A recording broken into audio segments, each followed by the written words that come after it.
Ayan po, magandang araw po sa inyong lahat, mga subscriber ko, followers at mga viewers. Isa lang naman po yung gusto kong sabihin sa inyo. Sana sa halip na sakit, sa halip na kamalasan sa buhay ang darating sa inyo, swerte na lamang yung darating sa inyo. At dito naman sa mga politiko, mamatay na kayong lahat. At mukhang nag-uunti-unti na po talaga. At mukhang binabagabag na ng konsensya yung iba. Dahil nga po sa, kung natatandaan niyo po itong yung dating congresswoman, yun po bang hikain na si Kimbo. Yung hikain yan, na mahilig sa Hermes at saka sa Rolex na relo, ay natagpuan pong nakabigti. So, ibig sabihin, ay unti-unti talaga na either magpakamatay itong mga ito o talagang mamatay na sa sakit itong mga ito. Di po ba? Akalain mo yun. Sa sobrang kwanto, sa sobrang stress. Dahil nga, kitang-kita na po kasi nila kung papaano pong kung papaano pong humataw itong si BP Sara kahit saan po pumunta. Talaga pong dinudumog ng tao. So, ibig sabihin, ang gusto ko pong sabihin dito ay natatakot na po sila. Dahil isang taon mahigit na lang po. 2028 na. At sigurado, lalo na yung hikain na yan, yan din ang isa sa nambastos din kay BP Sara noong nandyan sa House of Representatives. Kaya siguro, sobrang stress, wala na siyang ibang maisip gawin, kagaya kay sino ngayon yung sa DPWH, na yung babae na nagpatihulog sa bagyo. Basta mga pangit, nakakalimutan ko po talaga. Sa totoo lang, sikat naman yan eh. Kaya lang talaga nakakalimutan ko, basta mga pangit. Abuting ito si Kimbo kahit papaano ay hindi ko pa nakalimutan. At gaya po nung isa, yung sekretary ng DPWH, si Bunuan, naalala ko na yung isa, pero hindi po si Bunuan yung nagpakamatay po sa bagyo. Yung nagpatihulog. At Cabral, yan po si Cabral. At ito po si Kimbo, isa rin po ito na ang dami pong kinulimbat ito. Dahil nga tingnan mo na Hermes. At saka dating nagtatricycle lang pag pumapasok yan sa UP kasi teacher po yan eh. At ang sinasakyan po yan, tricycle lang. Aba, nung naging congresswoman, naka-artista van, naka-Hermes, naka-Gucci. Ano pa yung isa? Rolex na relo. Ayan. So, siguro, naiisip siguro nila na ito ay, siguradong re-resbakan ito ni BP Sara. Anyway, hindi na po natin dapat pag-aksayan pa ng oras itong mga hayop ito. Talaga naman po doon pupunta ito. Magkakamatay po talaga itong mga hayop ito. Lahat po yan. Magkakamatay. Ayan, nakita nyo naman si Bangag. May pabuhat-buhat daw ko na ng 10 kilos na bigas. Huwag ka. At sige lang. Magpakitang gilas ka lang. Para ayos ang buhay.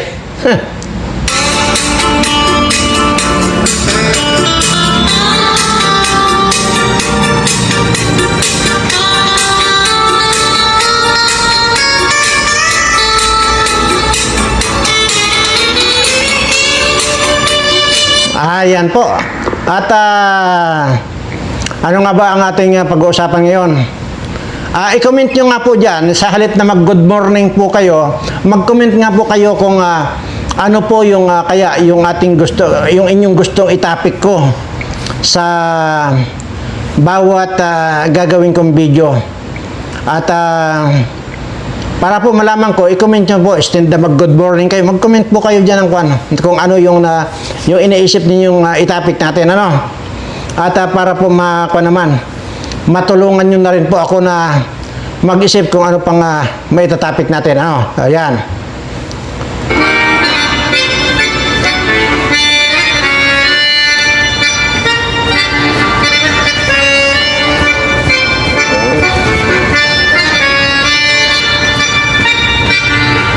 Ayan. At at saka isa pa, kung ganun po kayo, mag-suggest po kayo ng dating ating tatapik, ay i-comment nyo na rin po kung taga saan kayo, ano? Kasi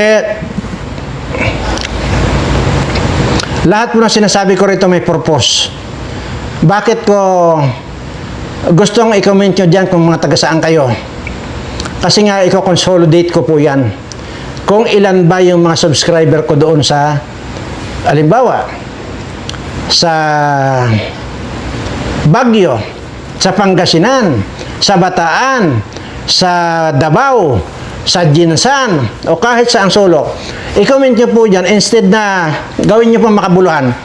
Instead na good morning kayo, yan po, i-comment nyo na lang po dyan na kung ano yung gusto nyo itapik natin at saka yung kung taga saan po kayo.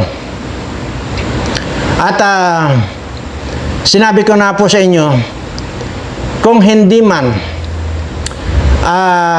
pa man dumarating yung blessings ng ating Panginoon, ay dahil nga sa madalas yung naririnig sa akin, naantayin nyo baka na traffic lang.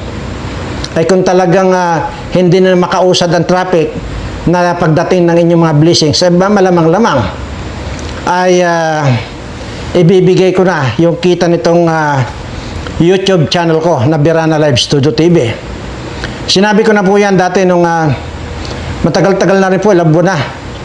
Yung sinabi ko na mayroon na pong kita na 5 million dati itong YouTube channel natin. Kasi magmula po nung sumahod ito, hindi po ako nag-withdraw talaga ng centavos.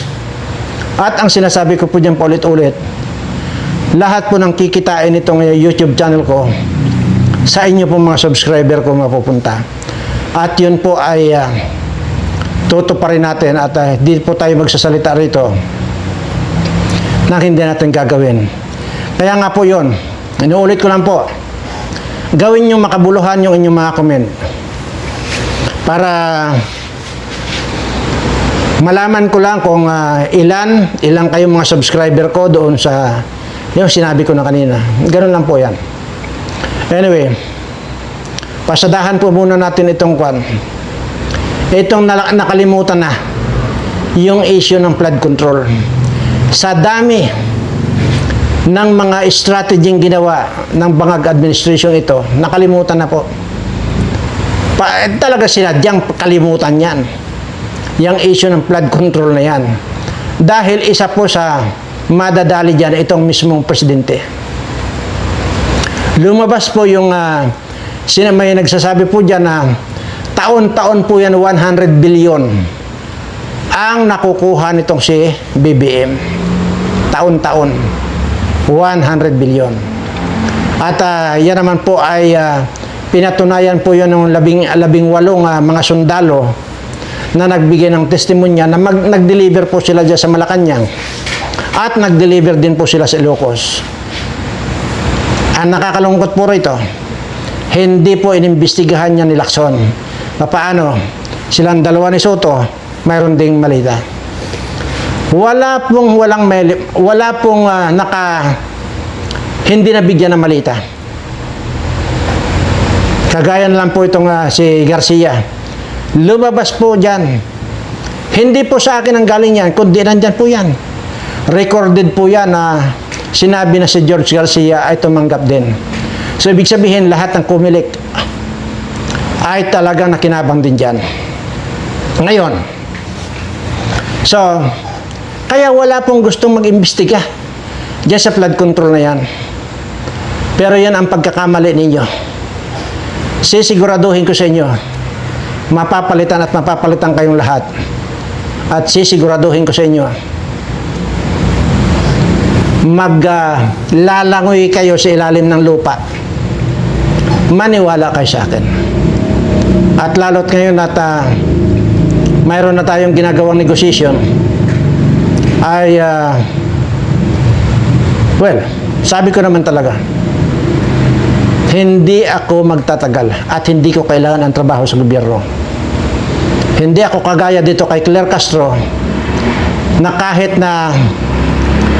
na yung isang paa niya nakalawit na sa Kumunoy, tira pa ng tira, hindi baling mabaon na sa Kumunoy basta lang mga pagsinungaling ito. Pero ako po, sinasabi ko dito, hindi po ako magtatagal. Sinabi ko, paulit-ulit yan, 1 hanggang 2 buwan lang ako mananatili ko sakali. Pero kung kaya kong gawin sa loob ng 1 buwan, bakit hindi? Kung kaya kong gawin sa loob ng 1 araw, kinabukasan, wala na ako. Pero imposible pong magagawa ko yon. Kasi ang gagawin ko lang dito, parang iipunin ko lang itong mga ito eh. Wala silang kaalaman-alam, nagigilitan ko na pala sila. Or either, buhay sila na ihuhulog ko sa hukay. Tapos buhusan ko ng 1 drum na gasolina at sindihan ko itong mga hayop nito. Gusto kong mag-suffer sila. Kagaya nitong mga kababayan ko na sobrang hirap na sa buhay. Kahapon lang po ay nag-ikot kami. Alam niyo po ba? Yung sinasabi kong dating, di ba sinasabi ko dati 1,000 families lang yan. Nadagdagan, naging 2,000 families, naging 3,000 families. Ngayon po, 4,000 families na yung pong na kasalukuyan naming iniikutan ngayon. Okay lang po sana kung 4,000 na people, families po ang pinag-uusapan natin. Gaano karami yan? Sa isang pamilya lang, may anak lang sila na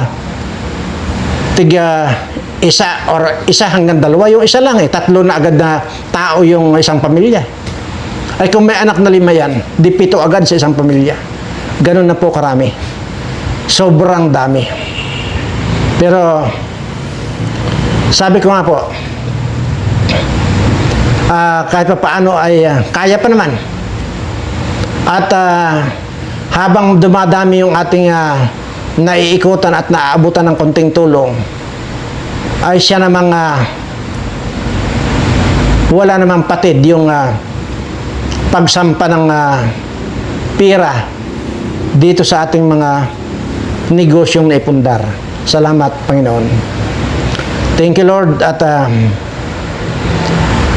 kinakasihan mo lagi yung mga naipundar kong mga pagkakakitaan. At ito naman po ay kitang-kita ninyo na hindi po para sa akin to, kundi para dito sa mga kababayan ko. Ayoko na pong ulit-ulitin ito. Kaya ko lang po nasasabi ito, nababanggit sa inyo. Dahil po dito, sa nangyayaring mga bilyon-bilyon na pinag-uusapan natin, 100 billion para sa presidente taon-taon. Imaginin mo, ito lang si Tambaloslos. Ilang bahay ang nabili niya sa Forbes Park at saka dyan sa Dasmariñas Village at saka dyan sa McKinley Road. At yan po ay nagsusukat ng 3,000 square meter. Magkano po ang per square meter dyan sa McKinley Road na yan? Kung hindi po ako nagkakamali, nasa 400,000 per square meter lang. 400,000 per square meter, i-times nyo nga po sa 3,000 square meter. Sige nga. Sige nga, para po na. 400,000. Imagine mo yun. 400,000 per square meter times 3,000. Putang ina. 1.2 billion. 1.2 billion. Ang asset, ang ari-arian eh, diyan pa lang sa kwan pa lang yan ha. Sa McKinley Road yan, sa Makati yan, yan po yung kalsada McKinley Road yan, yung pagitan ng Dasmariñas Village at saka yung Forbes Park. Yan po yan. McKinley. Yan po yung tatagos na rin yan sa BGC. Yan yan. Iba pa po yung bahay niya sa loob ng Forbes Park. At iba pa rin po yung bahay niya sa Dasmariñas Village. At yung sinasabi ko pa yung di sa McKinley Road, yan po yung 3,000 square meter times 400,000 per square meter. Anong gagawin kayo itong mga hayop na to? Pero tuloy-tuloy pa rin po yung mga pagnanakaw nitong mga animal ito. Kaya siguro, hindi na dapat na hindi na ako mag-aaksaya ng panahon pa, ng oras pa, nabigyan pa ng pagkakataon itong ito. Once na naging official yung aking position na mag-create ng isang ahensya sa gobyerno para tudasin itong mga kawatang ito, hindi na ako kailanman mag-aaksaya ultimong minuto na lalampas. Gusto ko sa bawat segundo mayroon akong magigilitan. Yan ang tandaan ninyo. Itanim nyo yan sa tuktok ninyo. Maniwala kayo sa akin. Yan kayayabang ng mga congressman diyan, congresswoman diyan. Sabi ko sa ito, si Luis Tro, tumataba lang sa pangungurakot yan eh. Yung Seredon. Sige, ikon yun na. Magpataba pa kayo na magpataba. Sigurado mamamayat kayo sa akin. Sige. Puro kayong mga ngiwi. Puro na kayong mga itsura, kayong mga kwan. Wala na kayong hindi na tao ang tingin ko sa inyo. Sa totoo lang. Ano ba ang dapat doon sa mga mapanira? Ha? Ibig sabihin, kung ikaw ay mapanira, hindi ka tao. Animal ka. O isa kang demonyo. Kaya dapat talaga sa inyo, gilitan na talaga. Hindi kayo maniwala kayo sa akin. Wala akong aaksayang oras. Ultimong minuto, segundo.